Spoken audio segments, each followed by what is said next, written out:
Today let's cover how to add a form to your HTML, or more specifically to a website or any project that you're working on. I've made a blog post talking about this topic, but I also wanted to dive into a video.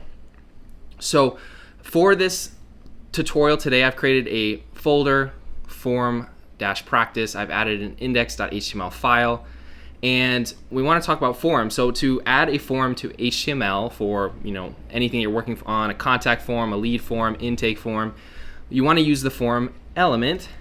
And to do that, you can just specify the form tags, opening and closing. And there's really three parts to building the form on the HTML side. It's the form container, it's the form fields, and then it's the form submit button. So those are the three steps, and we're going to walk through each one. The first thing, so with the form element, you have attributes for the form element, and I want to touch on those first. So the attributes, there's two attributes for the form element. You have the action attribute. This is going to go, essentially, when you create a form, you want to explain where it's going to go, where exactly are you going to send this data, and we can use, essentially it's going to be a server endpoint. So we can say, /submit, for instance, is the endpoint in this example. The other type of attribute you can use is going to be the method attribute. Now the method attribute is on top of the action of sending it somewhere. You got to tell the server how to process this information, what to do with it in a way. So what you can put here with method, you have two options. You have get and you have post. So the majority of people are going to use post. Post is the standard, you have some customer data, you want to store it in a database type of thing. You're going to use post to do that. Get is the other option, and get is more for like if you, let's say, think of Google search, you want to perform a search result, for instance, or on a website or a project that you're building, you can use the get request instead to bring back some data from the server. So get is that type of instance. We can go ahead and just use post for this example. And so that's step one. And if we go to the browser, you're going to see that the form has been created, this container, but it's not visible yet. So we got to add form fields in order to start seeing that data. And so we can do that. So this is step one, adding a form container. You can think of a form container similar in a way to like a div, just with added semantic meaning. So the form is a container like a div, but then it has some extra bonus features you can say. So we can go, the next step is adding the form fields, and there's three form fields for this exercise I have, and we're going to add those. You've got the name, you've got the phone, and you've got the email. And with forms, really, to construct a form, there's two elements that are really, really important. It's the form container, and then it's the input element. So the input element is essential for making the form actually work, and we're going to talk about this, but how you want to think about it is, so you have the form container and you have the form fields. The form fields are composed of two elements. You have the input element and you have the label element. So input and label together make the form field.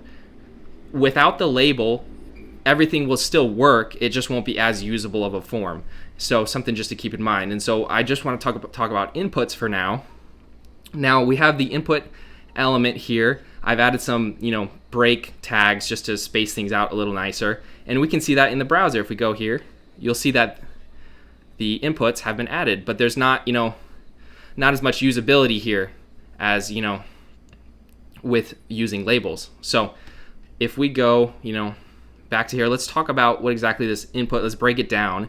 There's 4 attributes I'm using for every input here in this example. So we have the first one here I want to talk about is the type attribute.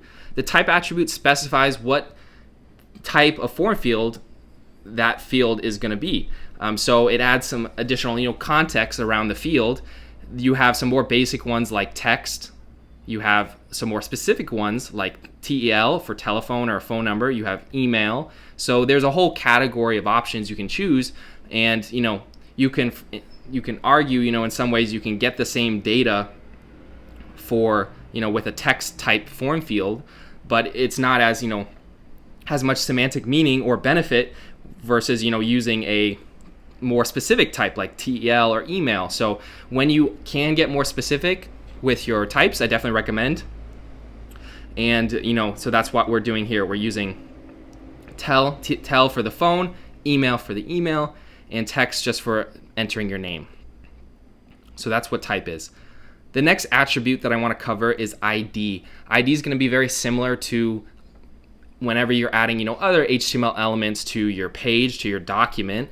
But the ID, and in those elements sometimes you might want to identify one of those elements specifically, and you're going to use an ID for that. So sometimes you want to target a specific element to then style with CSS, or to target a specific element to capture with JavaScript and do some adjustments or animations and the like, and interactivity.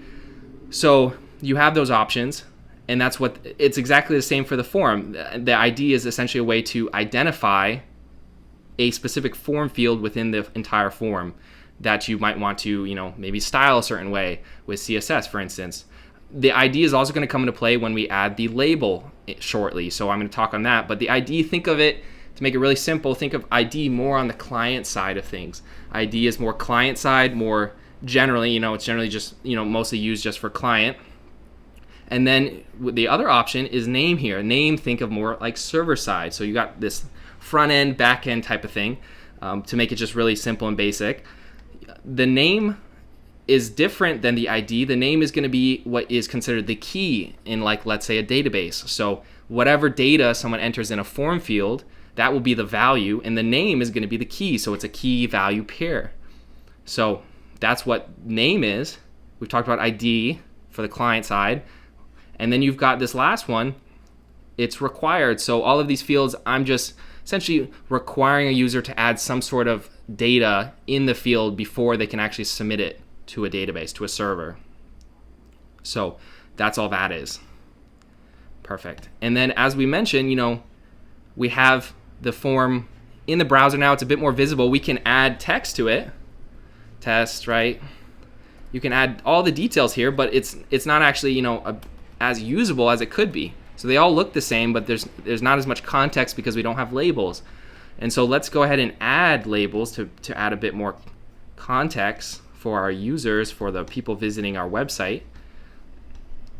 And it's going to look exactly the same. The difference now is just there's a label here. And the label you're seeing is, so a couple things here I want to talk about. So input is just one tag. You'll notice, interestingly, also, input doesn't have a / at the end. It's not a self-closing tag. It just has a less than sign and a greater than sign. A label is more of a common HTML element you can think of in terms of it has an opening tag and a closing tag here, right? So that's something, more familiar, you can say. And then there's one attribute you want to use for label, which is the for attribute. And the for is essentially linking to the ID. So it's very easy to read in a way. So it says label for what type of label, where are you going to connect this label, and we're putting the ID as the value for the for attribute. And so that's that connection there.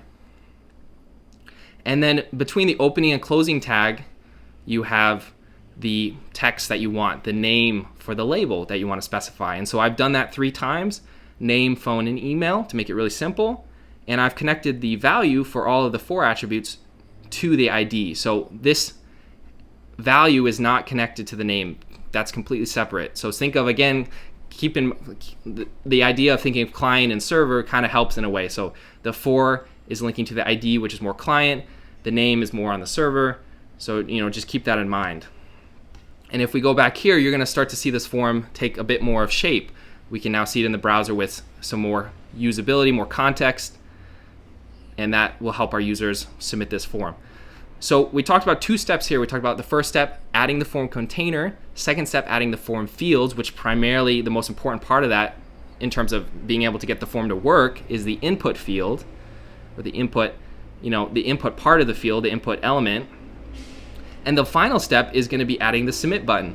Now the submit button is very similar to the other fields in the fact that it also is an input element. And I want to show that here. So everything stayed the same. The only difference is we now have a submit button. And the submit button has an input element just like the other fields. The only difference is it has a type of submit, a special type for submitting it to the server, submitting the data to the server. And so we'll see that here.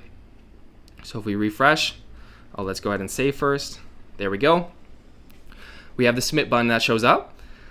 The other aspect I want to touch on is the value attribute. The value attribute serves two purposes, or two really important purposes. So for one, it serves in a way similar to a label, kind of, or a placeholder, in the fact that it adds text to the button. So this submit text is where the value is showing up. So if we remove this, you'll see that there's no text anymore. The button is still there, but the value, it's empty. The other benefit of this is when you send data to a server, the server can capture that value to decide what to do with it. So you can have logic on the server end to decide, hey, what are we doing with this information? So for instance, you could have this standard form to just send data to a server with submit. You can have a different value like delete, right? And this could do delete logic. So all of this information a client's entering, you're saying, hey, I want to actually delete this instead. I want to delete this from the server. And so you would set that logic up on the server end. We're not going to cover that today, just strictly the client side of things. But hopefully that gives you a better idea of what exactly is happening. So that is the 3 steps: adding the form container, adding the form fields, adding the submit button as a final step. And it's really, at its core, to really make it easier to remember, is it's just a bunch of input elements within a form container. And then the label is a added bonus to make it more usable in a way. So hopefully, that will make it a bit more clearer. And so that's everything I wanted to cover today.